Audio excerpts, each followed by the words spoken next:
Hello everyone, my name is Corporal Galk, and to the right of me we have PJ, Master Swag, and to the right of him we have Mr. RP, the Shooter. And today we're going to be talking about My Best Friend's Girl. It's a 2008 movie about Tank, who is a helpline operator. People come to him if they lose a girl and want her back. He is paid to take the girl on a bad date, and throughout the date he behaves in the most idiotic and unappealing way possible, causing the girl to realize that the ex probably wasn't as bad as she thought. Opening doors for a rekindled relationship, possibly. Tank attempts to offer his skills to his friend named Dustin, who initially turns him down, but after seeing the girl that he was previously dating flirting with another guy, he asks Tank to help him. The date takes a wrong turn for Tank, and eventually he ends up visiting her again and falling for her. My first impression of the movie was, well, it had a pretty comedic start. I was like, I'm gonna like this movie because I like chill, idiotic comedies. So that's what I like. Well, I was the opposite because I thought this movie was going to be obnoxious. It's going to be a story about this shabby, unsuccessful guy that goes out and tries to womanize women, and it's just not going to be a very appealing comedy. It's not going to be very funny at all. So I basically prepared for the worst because I have seen other movies that started off like this one, and I also didn't like them. And that was my first impression. I saw this movie before. I knew what I was getting into. It was good. Okay, good. Okay, this movie has a lot of, quite a bit of adult content, so that's just a warning. Quite a bit. To people that don't like that stuff or thinking of, Watching letting with kids, children. yeah, watching with children. It's a okay movie. It's not that bad though, not just for kids. So it definitely has no meaning, like from my perspective. The acting is mediocre, comedy pretty bad, so the dialogue and acting together are poor. I don't know, it's raunchy, crude humor. Have you seen Not- any of the stand-up comedy? Exactly, Dave Cook.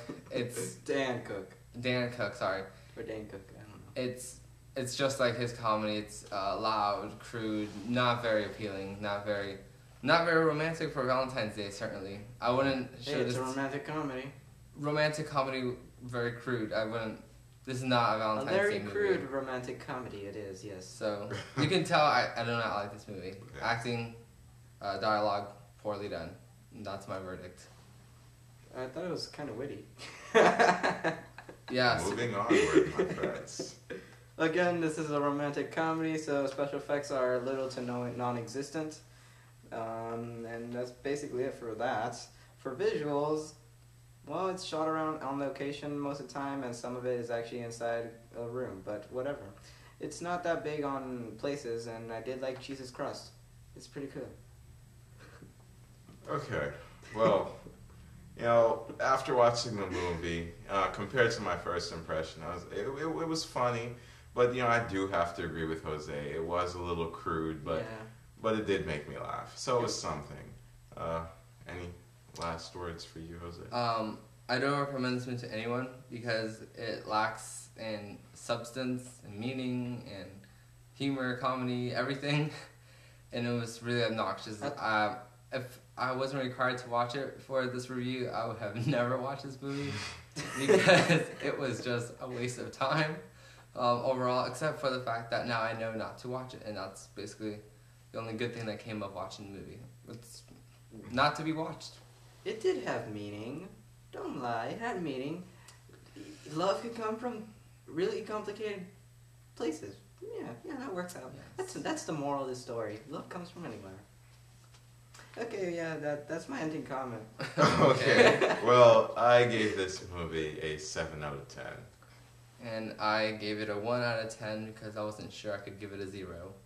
So, Yeah, I'm not gonna lie, I give anything a 0, even if it's horrible. yeah. And At least 1 because, it came out. It was allowed Yeah. to come out into theaters. Yeah. So, It's 1 for entertainment value. In other words, you can waste 2 hours of your life here. Okay, and I give it a 10 because it's very funny. At least to me it is. Okay. Alright, everyone. This has been Corporal Galk. PJ Master Swag.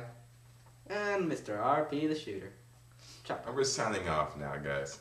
Don't forget to like, comment, subscribe, rate the video, do whatever. Helps us out. And goodbye.